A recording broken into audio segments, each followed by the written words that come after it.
할머니가 읽어주는 하나님 말씀, 쉬운 성경 일독 도전하기. 역대하 35장. 요시야 왕이 예루살렘에서 여호와께 유월절을 지켰습니다.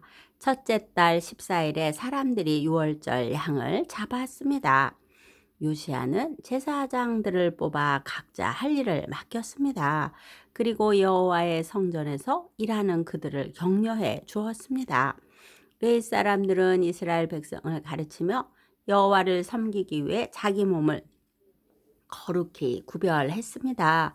요시야가 그들에게 말했습니다. 다윗의 아들 솔로몬이 이스라엘의 왕으로 있으면서 지은 성전에 거룩한 궤를 놓아 두시오. 이제부터는 그것을 어깨에 메고 이리저리 옮기지 마시오. 이제는 그대들의 하나님 여호와와 그 백성 이스라엘을 섬기시오. 집안별로 여호와를 섬길 준비를 하고 다윗 왕과 그의 아들 솔로몬이 그대들에게 시킨 일을 하시오. 레위 사람들의 무리가 더불어 거룩한 곳에 서시오. 집안별로 준비하여 그들을 도우시오. 유월절 양을 잡으시오. 그대들은 여호와께 거룩히 구별하시오. 그리고 그대들의 형제인 이스라엘 백성을 위해 어린 양들을 준비하시오. 여호와께서 모세를 시켜 우리에게 내리신 명령을 그대로 따르시오. 요시야는 이스라엘 백성에게 자기가 가지고 있던 짐승들 가운데서 양과 염소 3만 마리를 주어 유월절 제물로 쓰게 했습니다. 요시야는 또 소 3천 마리도 주었습니다. 요시야의 신하들도 백성과 제사장과 레위 사람들에게 자기가 가지고 있는 것들을 기꺼이 내놓았습니다. 그들은 제사장들에게 어린 양과 염소 2,600마리와 소 300마리를 유월절 제물로 주었습니다. 고냐냐와 그의 동생들인 스마야와 느다넬과 하사바와 여이엘과 요사밧도 레위 사람들에게 양 5,000마리와 소 500마리를 주어 유월절 제물로 삼게 했습니다. 그들은 레위 사람의 지도자들이었습니다. 유월절을 지킬 준비가 다 되자 제사장과 레위 사람들은 왕이 명령한 대로 각자 맡은 곳으로 갔습니다. 유월절 양을 잡은 뒤에 레위 사람들은 짐승의 가죽을 벗기고 그 피는 제사장들에게 주었습니다. 제사장들은 그 피를 제단 위에 뿌렸습니다. 그런 뒤에 그들은 번제물로 바칠 짐승들을 집안별로 주어 모세의 율법이 가르친 대로 여호와께 바칠 수 있게 했습니다. 소를 가지고도 그와 같이 하였습니다. 레위 사람들은 명령을 받은 대로 유월절 제물을 불에 구웠습니다. 그리고 거룩한 제물을 술과 솥과 가마와 냄비에 삶아서 그 고기를 재빨리 백성에게 나누어 주었습니다. 모든 일을 마친 뒤에 레위 사람들은 자기들과 아론의 자손인 제사장들을 위해 고기를 준비했습니다. 제사장들은 번제를 드리며 제물의 기름을 태우면서 밤까지 일했습니다. 레위 사람 가운데 노래하는 사람은 아삽 집안 사람이었습니다. 그들은 다윗 왕과 아삽과 헤만과 선견자 여두둔이 정해준 곳에 섰습니다. 강문을 지키는 문지기들은 자기나 자리를 떠날 필요가 없었습니다. 그것은 다른 레위 사람들이 유월절을 지킬 준비를 다 해놓고 있었기 때문입니다. 그리하여 그날 여호와께 예배드릴 준비가 다 되었습니다. 모든 일이 요시야 왕이 명령한 대로 되었습니다.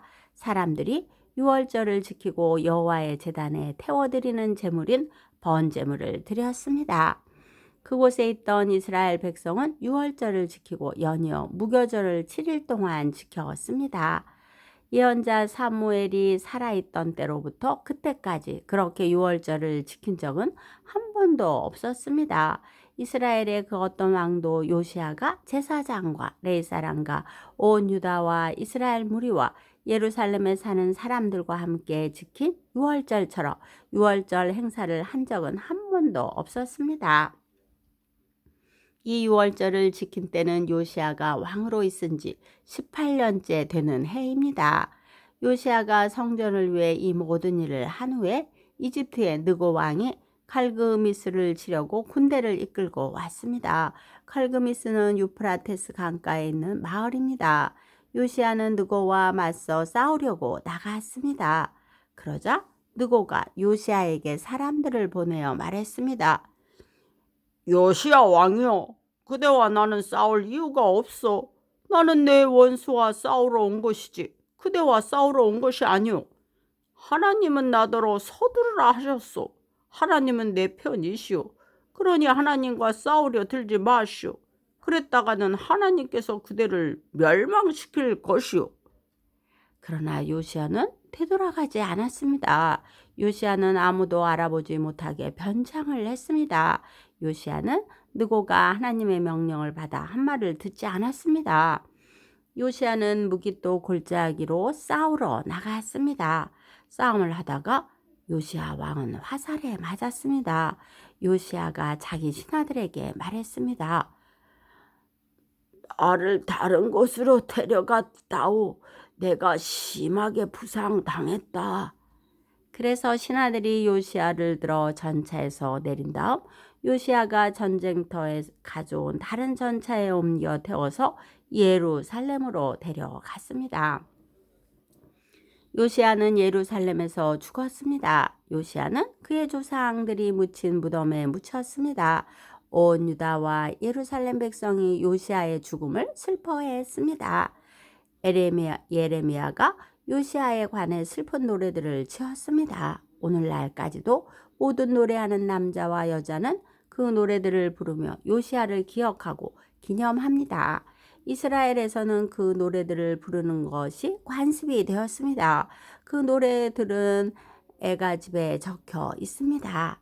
요시아가 행한 다른 일과 여호와의 율법에 기록한 대로 행한 선한 일들이 처음부터 끝까지 모두 이스라엘과 유다 왕들의 역사책에 기록되었습니다.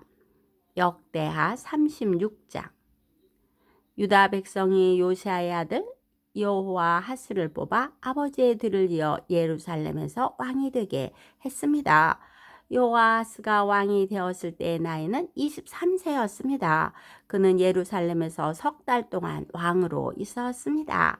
이집트의 느고 왕이 여호아스를 예루살렘의 왕의 자리에서 쫓아냈습니다. 느고는 유다 백성에게 은 100달란트와 금 1달란트를 바치게 했습니다. 그리고 이집트 왕은 여호아스의 형제 엘리야김을 유다와 예루살렘의 왕으로 세웠습니다. 느고는 엘리야김의 이름을 여호야김으로 바꾸고 엘리야김의 형제 여호아하스를 이집트로 끌고 갔습니다. 여호야김이 왕이 되었을 때의 나이는 25세였습니다. 그는 예루살렘에서 11년 동안 왕으로 있었습니다. 여호야김은 여호와께서 보시기에 악한 일을 했습니다. 바벨로니아의 느부갓네살 왕이 유다를 쳐들어와서 여호야김을 붙잡아 쇠사슬로 묶고 바빌론으로 끌고 갔습니다. 느부갓네살은 여호와의 성전에 있던 기구들을 빼앗아 바빌론으로 가져간 다음 자기 왕궁에 놓아 두었습니다. 여호야김이 한 다른 일과 그가 한 역겨운 짓과 그가 저지른 모든 악한 일은 이스라엘과 유다 왕들의 역사책에 적혀 있습니다. 여호야김의 아들 여호야긴이 그의 뒤를 이어 왕이 되었습니다. 여호야긴이 유다 왕이 되었을 때의 나이는 18세였습니다.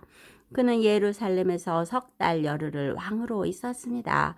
그는 여호와께서 보시기에 악한 일을 저질렀습니다. 봄에 느부갓네살 왕이 자기 신하들을 보내어 여호야긴을 데려오게 했습니다. 그의 신하들은 여호야긴을 사로잡아 갔을 뿐만 아니라 여호와의 성전에 있는 값진 보물들을 바빌론으로 가져갔습니다. 그런 뒤에 느부갓네살은 여호야긴의 친척 시드기야를 유다와 예루살렘의 왕으로 세웠습니다. 시드기야가 유다의 왕이 되었을 때의 나이는 21세였습니다. 그는 예루살렘에서 11년 동안 왕으로 있었습니다. 시드기야는 그의 하나님 여호와께서 보시기에 악한 일을 저질렀습니다. 예언자 예레미야가 여호와의 말씀을 그에게 전했지만 그는 듣지 않았습니다. 느부갓네살은 시드기야에게 충성을 맹세하게 했습니다. 시드기야는 하나님의 이름으로 충성을 맹세했습니다. 그러나 시드기야가 완고해져서 느부갓네살 왕을 배반했습니다. 그는 이스라엘의 하나님이신 여호와의 말씀을 들으려 하지 않았습니다. 뿐만 아니라 지도자인 제사장들과 유다 백성도 점점 악해졌습니다. 그들은 다른 나라들의 악한 것을 본받았습니다. 여호와께서는 예루살렘의 성전을 거룩하게 하라고 말씀하셨지만 지도자들은 성전을 더럽혔습니다. 그들의 조상의 하나님이신 여호와께서는 자기 백성과 성전을 불쌍히 여기셔서 계속 예언자들을 보내어 백성에게 경고하셨습니다. 그러나 그들은 하나님의 예언자들을 비웃었으며 하나님의 말씀을 미워했습니다. 또한 예언자들의 말씀을 듣지 않았습니다. 마침내 하나님께서 자기 백성에게 노하셨습니다. 아무도 여호와의 노를 멈추게 할 수 없었습니다. 그리하여 하나님께서 바빌로니아의 왕을 보내셔서 그들을 치게 하셨습니다. 바빌로니아의 왕은 젊은이들을 다 죽였습니다. 심지어 성전에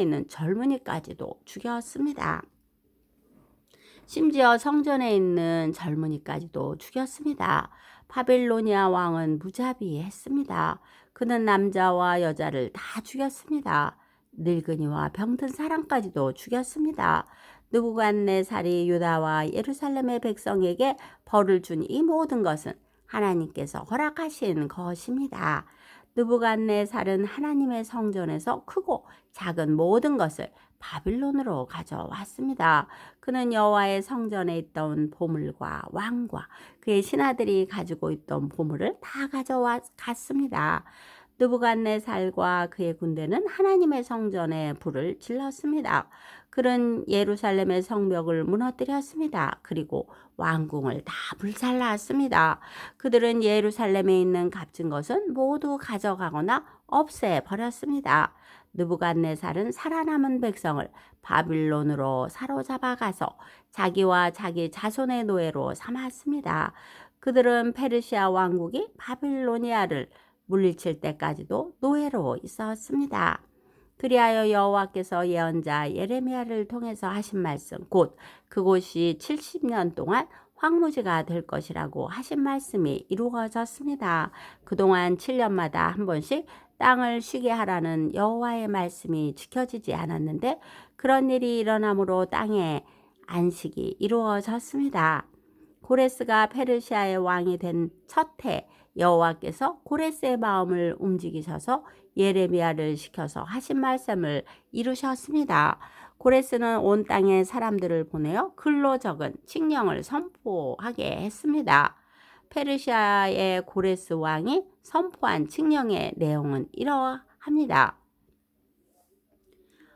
하늘의 하나님이신 여호와께서 이 세상의 온 나라들을 나에게 주셨다. 그리고 나를 세우셔서 유다 땅 예루살렘에 여호와를 위해 성전을 짓게 하셨다. 이제 너희 모든 하나님의 백성은 예루살렘으로 돌아가도 좋다. 너희의 하나님 여호와께서 너희와 함께 하시기를 바란다. 오늘도 말씀 잘 듣고 읽었네요. 오늘로 역대하를 다 마치게 되었습니다. 늘 말씀으로 승리하며 주님과 동행하는 삶이 되시길 기도합니다. 기도의 후원자이고 지지자이며 우리 손주들의 열렬한 팬인 할머니가 사랑하고 축복합니다.